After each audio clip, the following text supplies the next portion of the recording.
We think that law guarantees democracy, and what they are pushing is not democracy, it's a mockery of democracy, a travesty of democracy.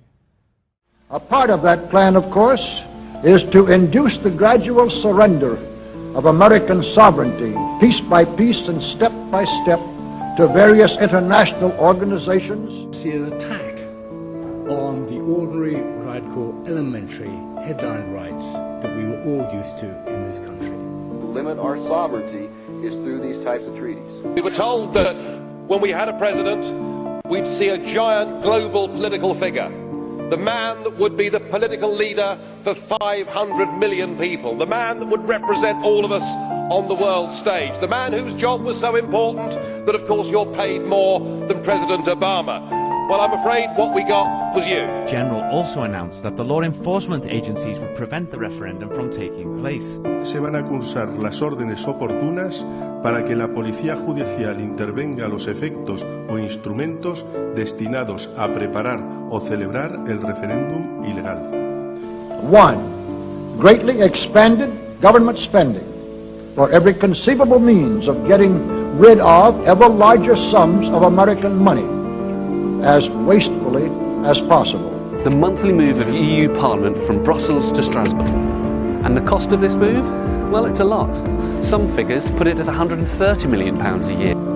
2. Higher and then much higher taxes. 3. An increasingly unbalanced budget despite the higher taxes.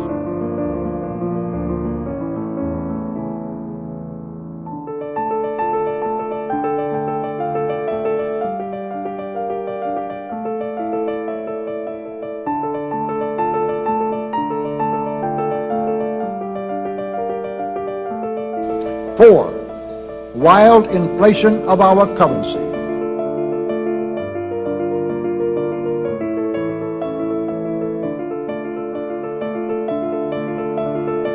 5, government controls of prices, wages, and materials, supposedly to combat inflation.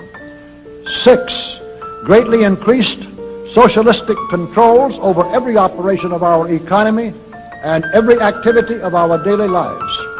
This is to be accompanied, naturally and automatically, by a correspondingly huge increase in the size of our bureaucracy and in both the cost and reach of our domestic government. Will reduce their total employment by up to 30% in the early 1980s, even though by that time their total production may be double what it is now, double what it is now. The early 1980s, double what it is now. To build this will be condemning a generation to unemployment. So few people to generate wealth, how do we share the money?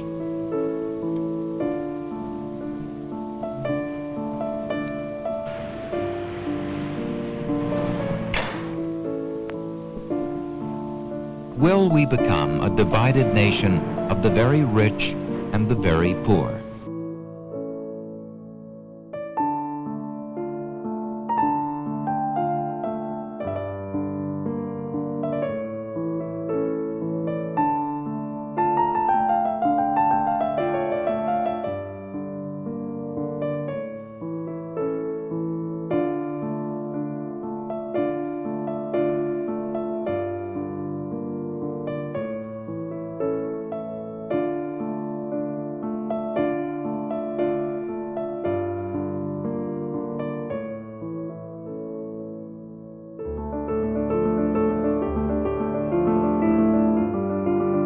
Hi, everybody.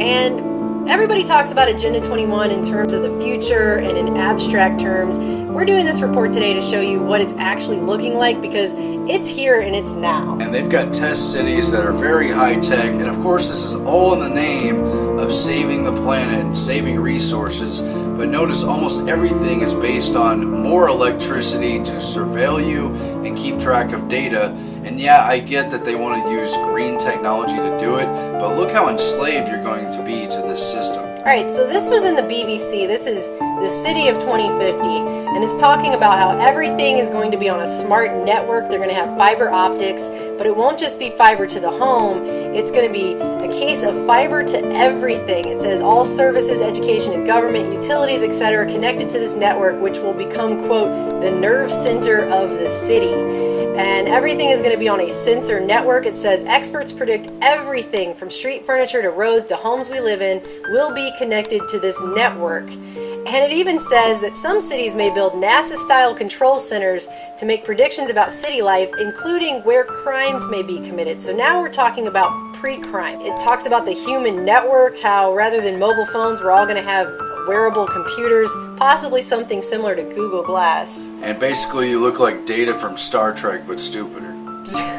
We're even going to get delivery drones that are going to bring us our pizza, so yay for that. Of course, they're not advertising the taser drones. But this is still abstract. This is still what it will look like. Here's what it actually is. This is Masdar City. This is called the World of Tomorrow, or the New Future City. A lot of people are saying this is what future cities will look like. This is being built currently right now at a price tag of $22 billion in Abu Dhabi, and it's a completely walled smart city. And there's two squares here. They're completely walled. Everything's on the grid. It's literally living inside the box. It looks like living in shipping containers, but actually what it really looks like, and I don't watch a lot of Star Trek, but the references are relevant. Someone pointed out the Borg.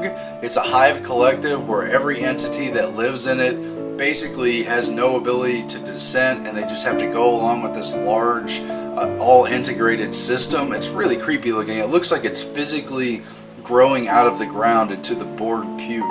Well, and that's what it's going to be like, because everything is going to be on the grid, and all of that data will become one big mass. So this is Masdar City. It's a walled city, and it's supposed to be a completely sustainable, zero carbon, zero waste, car-free city. They even have these little personal rapid transit car things. I'm sorry, but it looks like a suntanning booth on wheels. It's like a rolling coffin. I thought smart cars were bad.